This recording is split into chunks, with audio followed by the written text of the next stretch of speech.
بسم الله الرحمن الرحيم إن الحمد لله نحمده ونستعينه ونستغفره ونعوذ بالله من شرور أنفسنا ومن سيئات أعمالنا من يهد الله فلا مضل له ومن يضلل فلا هادي له ونشهد أن لا إله إلا الله وحده لا شريك له ونشهد أن سيدنا وسندنا وحبيبنا محمدا عبده ورسوله أرسله بالحق بشيرا ونذيرا وداعيا إلى الله بإذنه وسراجا منيرا وبعد. Dear respected brothers and sisters, we are up to ayat 173, but we're quickly going to go over some of the things that were mentioned last time.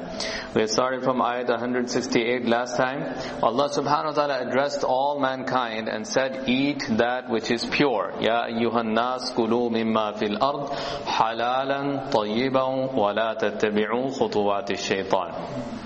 The address was for all mankind. So ulama ikram had pointed out that at that time the mushrikeen, they were on behalf of their idols calling things that were halal haram and things that were haram to halal. They were playing games with tahleel and tahreem. So Allah subhanahu wa ta'ala made it clear for everyone that they should eat only that which is halal, and benefit comes only from that which is pure and halal. The other point of this ayat was that do not follow the footsteps of shaitan. So we learned that to eat what is impure or what is wrong or unlawful, this is one of the tools of shaitan, one of the entrapments of shaitan to bring a person towards the wrong. And then the next ayat pointed out that shaitan, one of the basic approach shaitan does on human beings is إِنَّمَا يَأْمُرُكُمْ بِالسُّوءِ وَالْفَحْشَاءِ. And يَأْمُرُكُمْ here is not a command, but it's a suggestion, because shaitan cannot force anybody, but the reality is shaitan whispers and whispers and whispers constantly, putting those suggestions in the mind, into the heart, that if you do this, this will happen. If you do this, it will be so much fun. If you eat this, it will be so delicious. Things of that nature. And what were those other tools that shaitan uses? Su'i wal fahsha, all the evil things. And fahsha is mentioned separately. Then when a person becomes shameless, then he is open to all the wrongdoings. This is why Rasulullah sallallahu alaihi wasallam has said, إِذَا لَمْ تَسْتَحِي فَاصْنَعْ مَا شِئْتَ. If you don't have haya inside of you, go ahead and do whatever you want. Every human being, we see even kids, that it is instilled inside the human beings that there's a sense of modesty. When a person goes towards the wrong, he feels ashamed in the beginning, that what will people say? And slowly, when he becomes stubborn on it, and he breaks that whole gate of modesty, and now you will see that he's able to do all the wrongs without any kind of embarrassment whatsoever. So we also talked about that last time, that haya, one of the shobas and one of the departments of iman, that it is connected with the faith. When a person loses his haya, it is his danger gets to the point that he's going to lose his iman as well. This is why Rasulullah ﷺ had called them two connected horns, that if one is lost, the other is gone as well. That iman and haya are connected such a way that if haya is gone, then iman is gone as well. And if iman is gone, then haya is gone as well. They work in both ways. So in order for a person to be strong in his faith, he has to have haya, he has to have shame in his life, and become a very modest person. We had talked about some beautiful examples of Usman radiallahu anhu and some of the Sahaba who were very, very modest in their nature. And also the ayat were mentioned about these mushrikeen who are rejecting. They are acting as if they are deaf and mute, and they cannot speak, they cannot hear, and they cannot see. They're blind. So Allah subhanahu wa ta'ala says, because of this nature, they are becoming worse than animals. They are becoming such that whatever Rasulullah is saying to them, it has no effect whatsoever. It's like noise. Dua wa nida, all they hear is someone shouting, someone calling them. They don't understand what the lesson is and what is the nasihat that can be taken from that call. Also we talked about that then Allah subhanahu wa ta'ala, ayat 172, addressed the mu'mineen and said, eat only that which is pure and what we have granted you, and be thankful to Allah. So there was a point in this ayat that when a person becomes unthankful, when he becomes ungrateful, that's when he turns towards haram. And this ruku, and today's lesson as well, it's mostly around what we should eat and how to save ourselves from unlawful things. Haram se bachne ki targhib di ja rahi hai, aur halal ki taraf aane ki targhib di ja rahi hai. That's one of the basic points that we're learning, that a push is being given, that to keep away from all those things that have been made unlawful. And when a person becomes ungrateful, he has a small business and he thinks that if I get into something haram, or I keep things that are haram in my store, in my business, then I will be able to get more. He's being unthankful, ungrateful. That's leading him to the idea of going towards haram. That's why Allah subhanahu wa ta'ala is saying, eat what is pure and be thankful. If you are thankful, then that small amount of pure will have barakah. It will be enough for you. You won't feel the need for more. إنما حرم عليكم الميتة والدم ولحم الخنزير وما أهل به لغير الله. Indeed, Allah has only made haram for you al-mayta, those things, those animals that have died. Al-mayta is a carcass, a dead animal. وَالدَّمَ, blood. وَلَحْمَ الْخِنْزِيرِ, the meat of the swine, the pig. وَمَا أُهِلَّ بِهِ لِغَيْرِ اللَّهِ, and that which has been slaughtered in a name other than Allah subhanahu wa ta'ala. إِنَّمَا حَرَّمَ عَلَيْكُمُ الْمَيْتَةَ, बेशक अल्लाह ने तुम्हारे लिए सिर्फ जो हराम किया है वो मुर्दार है, एनिमल्स जो मर चुके हैं, वद्दमा लहू या खून, वलहम अलखिंजीर सूअर का गोश्त, वमा उहिल्ला बिही लिगैरिल्लाह, और जो हलाल किया गया जिसको जुबा किया गया किसी और नाम से सवाए अल्लाह सुब्हानहु व तआला के नाम के. So, in this ayat we find that Allah subhanahu wa ta'ala is saying, innama. Before we go into that, some of the ulama ikram at this point have mentioned some of the harms of eating haram. Some of the basic harms. They pointed out three things. When something wrong goes into the body, the person automatically, he feels the urge of doing an evil act. And ulama ikram have said this through experience. They have said, when you eat something wrong, you feel like doing something wrong as well. It is connected. So wrong food has a wrong effect, and this person, he promotes evil deeds inside of him. Another thing is that when he does whatever ibadat he does, he loses the taste and the sweetness of that ibadat. And unfortunately we see majority of them, they complain about this. We hear this complaint a lot, that I pray salat, I don't feel anything. I'm doing dhikr, I don't feel anything. I'm doing this, I don't feel. We should always ponder, at least for ourselves. We don't have to go and judge others and try to examine who's doing what. For ourselves, okay, if I'm feeling a weakness in my faith, and I'm feeling weakness in my iman, in my salat, when I do dhikr, I don't feel, so is there something wrong that I'm doing? It's good to, individually you can speak to your local imam, the ulama, you can tell them that this is how I make my money, this is what I do day to night, this is how I'm consuming. Is it completely halal? Where am I going wrong? Why don't I feel the sweetness in our ibadah? So ulama ikram have said one of the harms, one of the symptoms that we can say, that we can know that something wrong went into the body, is that this person, the halawat of the ibadat. Because ibadat, you see Sahaba Ikram, they were enjoying their salah. You see the whole night they're praying, they didn't even know the whole night just passed, right? If we are in salah, we know right away that today the imam did a long qirat, right? But Sahaba Ikram, they're enjoying it. It was a complete opposite effect. So we have to always keep track of our amal day to night. What am I doing? What am I not doing? If I'm not doing something I'm supposed to, then let me quickly get on to that, so that my salat, my ibadat has enjoyment in it. So one of the things that we learn here, one is the promotion of evil deeds start coming into a person's mind. Another thing is that he starts to lose, it kills the whole sweetness of his ibadah. And number three is the du'as start becoming ineffective. Rasulullah ﷺ's hadith, we also mentioned this last time, that pointed out that a person, his food is haram, his clothing is haram, his drinking is haram, and then he makes dua, oh Allah, oh Allah. How would Allah, this is how Rasulullah ﷺ used these words, how would Allah subhanahu wa ta'ala accept his supplication? Because everything that he is consuming, everything he is doing is unlawful, and that's bringing an obstacle between him and Allah subhanahu wa ta'ala. So those obstacles have to be removed first, and then you have a direct connection which is purified directly with Allah subhanahu wa ta'ala. Innama. Now the letters that are known here as innama means only these things. So a question can arise that there are also a whole bunch of things that are haram. Why does this ayat only point out 4 or 5? And what about the rest? Here, ulama ikram have said that this address is being given to mushrikeen because they were playing around with the halal and haram. And out of these things they have called some things halal as well. So Allah subhanahu wa ta'ala is saying, these are the things we have made haram. Innama harrama alaykumul maytata. The first thing is dead animals.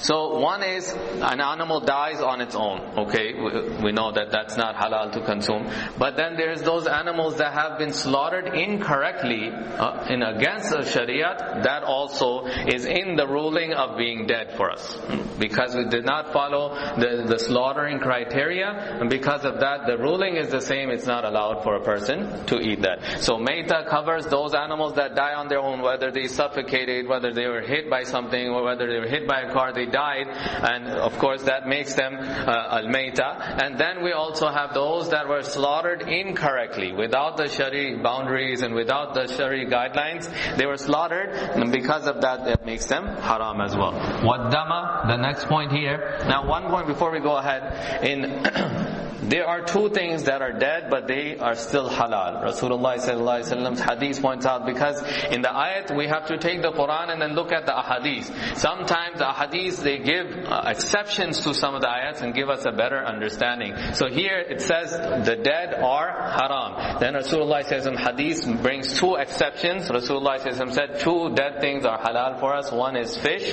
and the other is locust. This is tiddi kehte hain. Machli or tiddi, these are two things that from the hadith of Rasulullah we find that if they have died on their own, they are still halal for consumption. But the other problem here, that if a fish, it is completely spoiled and it comes on floating onto the water, where you can smell it and you can tell that it's completely blown up and it's decomposed, as they say, then that fish also you cannot eat because obvious reasons there. وَالدَّمَ وَلَحْمَ الْخِنْزِيرِ. The next point here is the blood. وَالدَّمَ. Now over here it just says blood, but in the ayat that will come in Surah Al-An'am, it says قُلْ لَا أَجِدُ فِي مَا أُوحِيَ إِلَيْهِ. Then Allah subhanahu wa ta'ala points out with tafsil and detail, إِلَّا أَن يَكُونَ مَيْتَةً أَوْ دَمًا مَصْفُوحًا. That ayat points out that the blood should be flowing blood.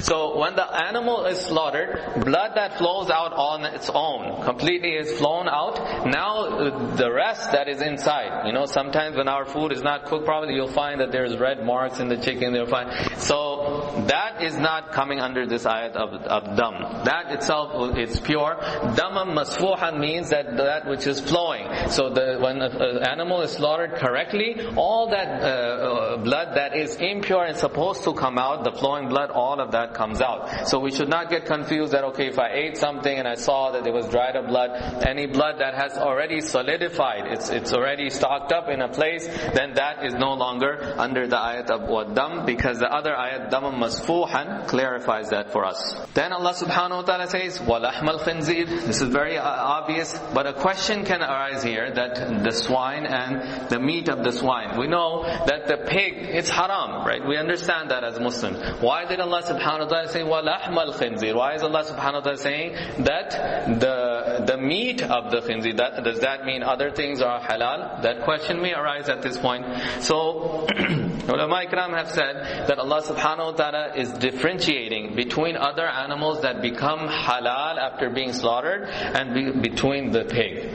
The difference here, let's say for a cow, the meat is not halal until it's slaughtered. So now the ruling changes because it's slaughtered correctly. Now that same meat becomes halal. But on the other hand, you have the pig that is saying lahm al-khinzir, to point out the meat of the khinzir is from its essential point it's haram. It doesn't matter what type of way you slaughter it, it will still be haram. So Allah subhanahu wa ta'ala is differentiating that animals that are halal, that can become halal, are on one side, and then there's the pig and the meat of the pig, which is known to be najas and filth from its essential way.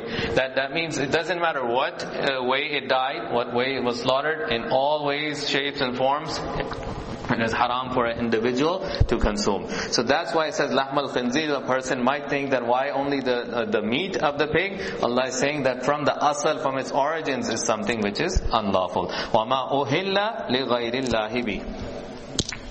Then those things that Allah subhanahu wa ta'ala is pointing out that have been slaughtered in other names besides Allah subhanahu wa ta'ala. One understanding of this is that somebody goes and he commits shirk. He slaughters an animal and he says, I'm doing it in the name of so and so. I'm doing it for this idol. That was taken place by the pagans. We understand that. That's clear. But ulama ikram have also said, there's a difference of opinion on this meaning, that they have said that a person slaughters an animal in the name of Allah, but his niyat, his intention is to please someone other than Allah subhanahu wa ta'ala. So a big amount of ulama have also said that that's also for uhilla li ghayrillahi bi. There is a disagreement on this point, but there is a statement of Aisha radiallahu anha that there was a woman that came to Aisha radiallahu anha and she said, "Oh Ummul Mu'mineen, they are people that are related to us, foster families that are non-Arabs, and they have their festivals. They are Muslim, they have their festivals, and they send meat to us, they send us fruits." So Aisha radiallahu anha gave this fatwa to her that eat only the fruits and do not eat the meat that is slaughtered on that day. So ulama ikram explained this statement, and they said that many people, because of their festivals and because of their rituals, their rusum, they used to slaughter animals and they used to not focus on the pleasure of Allah subhanahu wa ta'ala. So once it deviates from the intention of pleasing Allah and to anything else, so I'm doing this slaughtering because of this, because of that, and a person loses his intention, then that will also fall into slaughtering other than in the name of Allah subhanahu wa ta'ala. So that's why we should be very clear on this point, that when slaughtering is done, it should only be done for the sake and for the pleasure of Allah subhanahu wa ta'ala. Then Allah subhanahu wa ta'ala mentions those exceptions. Now if a person is about to die, majburi ki halat, is in a state where there is no choice. فَمَنِ اسْتُرَّ غَيْرَ بَاغٍ وَلَا عَادٍ فَلَا إِثْمَ عَلَيْهِ. If a person is compelled, he is forced, he's about to die, he's in a situation he has nothing else to eat. غَيْرَ بَاغٍ, he is not rebellious towards Allah subhanahu wa ta'ala. وَلَا عَادٍ, he is not crossing the limits. فَلَا إِثْمَ عَلَيْهِ, then there is no sin on him. فَمَنِ اسْتُرَّ غَيْرَ بَاغٍ, जो शख्स बेइख्तियार हो जाए, उसके पास कोई और इख्तियार ही नहीं, गैर बागिन, वो नाफरमान भी नहीं है, वला आदिन, ना वो हद से तजावुज करता है, फला इस्मा अलैहि, तो उस पर कोई गुनाह नहीं है. So if a person, let's say, is in a state where he's about to die, and now the only food which is around him is one of these categories, dead animal or pig or blood, now that's the only source for him to stay alive. So then these circumstances will be applied, that he's in halati istirar, he's in a condition of need, that without that he cannot stay alive. So now for him it will be permissible to go ahead and consume that. But in Urdu sometimes we say that majburi ke halat mein haram cheez bhi halal ho jati. That's really an incorrect statement. We have to understand that here Allah subhanahu wa ta'ala is saying fala ithma alayhi, but Allah is not saying it becomes halal. It's just saying that Allah subhanahu wa ta'ala is pointing out the thing is still haram, but for this individual he will not be committing a sin if he eats it. There's a difference here. If Allah said that these things become halal, then people might have taken it a different way, that okay, it's halal for me, it's halal for him. But Allah subhanahu wa ta'ala is saying that this haram food has no benefit. It's wrong to eat. But if a person has nothing else to eat, he's about to die, he is in a circumstance where there's no other choice, then fala isma alayhi, when he goes ahead and takes from it, he will not be committing a sin by doing so. Now halat istirar, what is a state of need? It doesn't mean that okay, you're going to drive for a halal market is 20 miles away and a haram market is 5 miles, so you say, oh, mere liye to majburi, I can't go that far, I'm just going to go. No, we cannot come up with our own needs, right?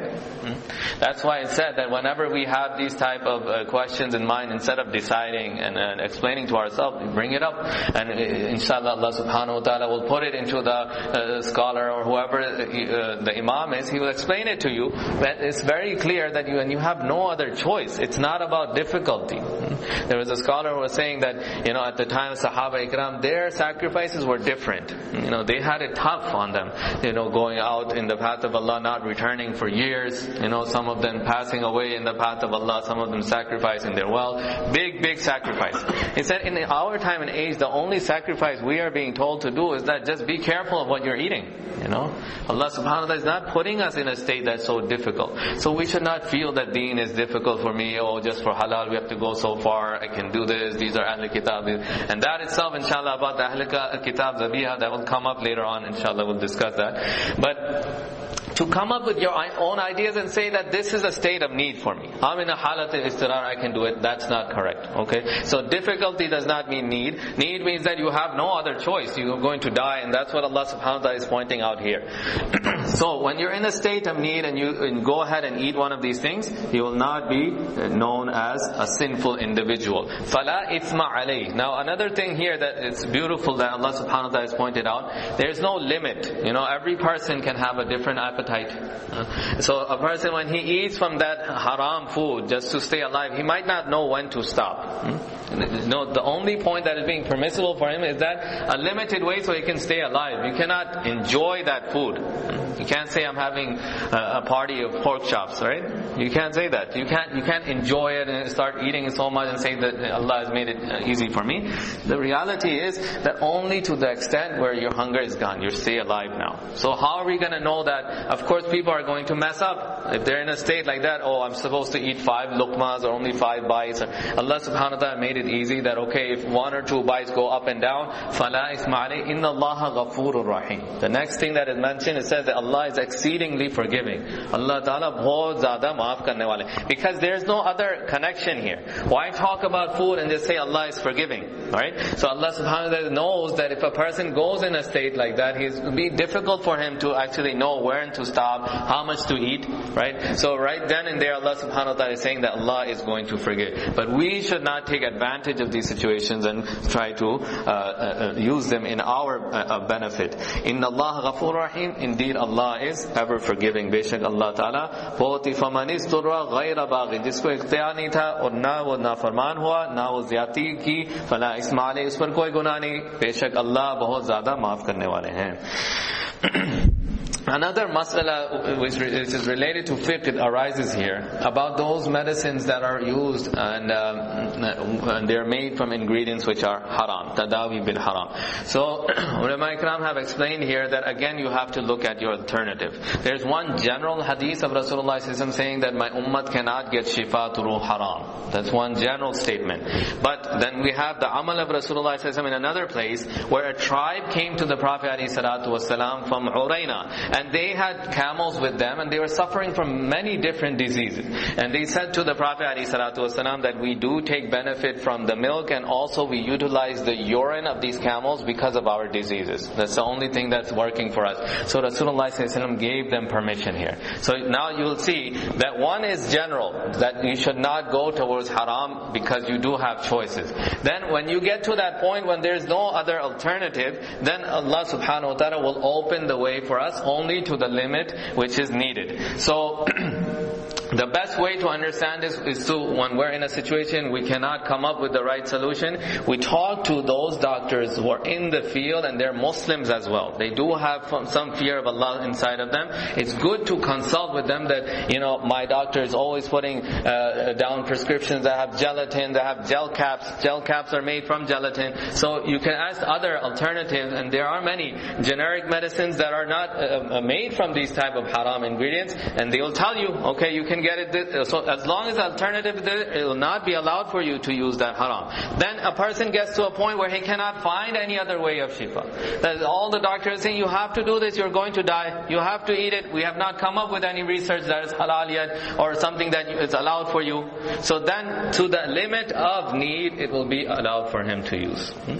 And that's why any prescription that we are doubtful about, it's good to do research. That's the only sacrifice we're being asked to do. This is our effort. We make dua that Allah save us from all the haram. Sometimes, so much haram makes its way into our life, into our wealth, into our food. We don't know about it. So of course you have to make dua with it, but the effort on our side is that do our research. Everything is there on Google. Everything you can find out, this medicine is made from this and that. Ask the doctors. People come into the masjid, your friends, Muslim doctors.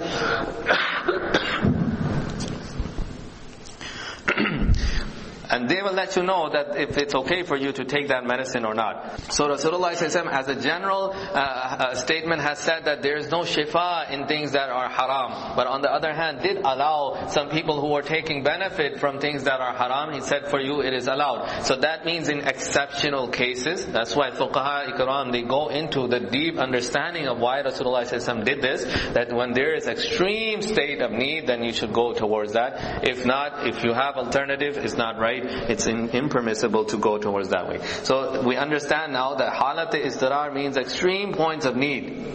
It should not be used as a point of enjoyment and just coming up with our own ideas to eat whatever we want. إِنَّ الَّذِينَ يَكْتُمُونَ مَا أَنزَلَ اللَّهُ مِنَ الْكِتَابِ وَيَشْتَرُونَ بِهِ ثَمَنًا قَلِيلًا. Indeed, those who hide what Allah has revealed, min al-kitab, in His book, وَيَشْتَرُونَ بِهِ ثَمَنًا قَلِيلًا. They hide what Allah has revealed. Remember, a similar ayat has already passed in ayat 159, where we already talked about kitman ilm, to hide what Allah has revealed. This was a warning given to the scholars, the Jews, the Bani Israel, their scholars. They were hiding things, they were altering things, changing things around, having their way with the verses of Allah subhanahu wa ta'ala. But this ayat goes a step further and says, وَيَشْتَرُونَ بِهِ ثَمَنًا قَلِيلًا. In return of that changing, they were taking bribes.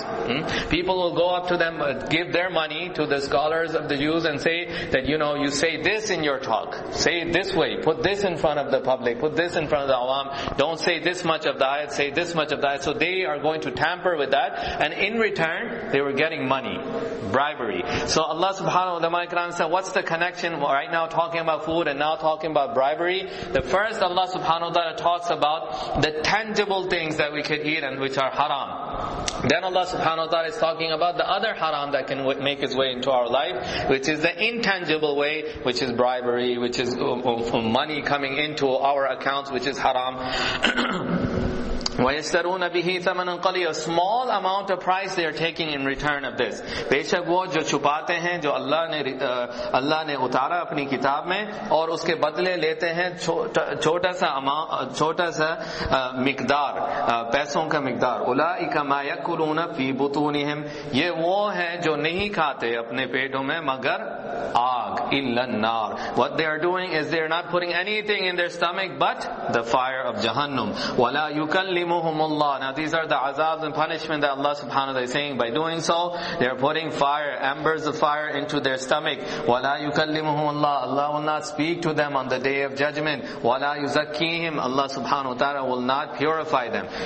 Because of having true faith, if a person does go and committing, he had faith, he had sins, he was going through the fire of Jahannam, he'll be purified from all those mistakes. And ulama ikram said that one day Allah subhanahu wa ta'ala will give him the opportunity to get into Jannah. But that's not what we should wish for. We should always wish that Allah subhanahu wa ta'ala puts us into Jannah without any accountability, inshallah. So here Allah subhanahu wa ta'ala, another punishment, وَلَا يُزَكِّيهِمْ, that no matter what they do, because of this sin, Allah is not going to purify them. وَلَهُمْ عَذَابٌ أَلِيمٌ. Tormenting azab, बहुत दर्दनाक azab है इनके लिए. أُولَٰئِكَ الَّذِينَ اشْتَرَوُا الضَّلَالَةَ بِالْهُدَى. These are those that have bought misguidance on the price of guidance. They gave their guidance, they gave their hidayat away, and they took misguidance in return. وَالْعَذَابَ بِالْمَغْفِرَةِ. They took azab in return of maghfirah. Instead of taking maghfirah, they gave that chance away and they took the azab of Allah subhanahu wa ta'ala. فَمَا أَصْبَرَهُمْ عَلَى النَّارِ. How will be their endurance on the fire of Jahannam? أُولَٰئِكَ الَّذِينَ اشْتَرَوُا الضَّلَالَةَ. ये वो लोग हैं जिन्होंने खरीदा गुमराही बिलहुदा. किसके बदले में? हिदायत के बदले में. वَالْعَذَابَ بِالْمَغْفِرَةِ. मग़फ़िरत के बदले उन्होंने azab खरीद लिया. They made the wrong deal. فَمَا أَصْبَرَهُمْ عَلَى النَّارِ. तो किस तरह कदर से वो सबर कर पाएंगे अल्लाह के आग पर, आज़ाब आग. ذَلِكَ بِأَنَّ اللَّهَ نَزَّلَ الْكِتَابَ بِالْحَقِّ. और ये इस वजह से क्योंकि अल्लाह ने किताब उतारी सच्ची.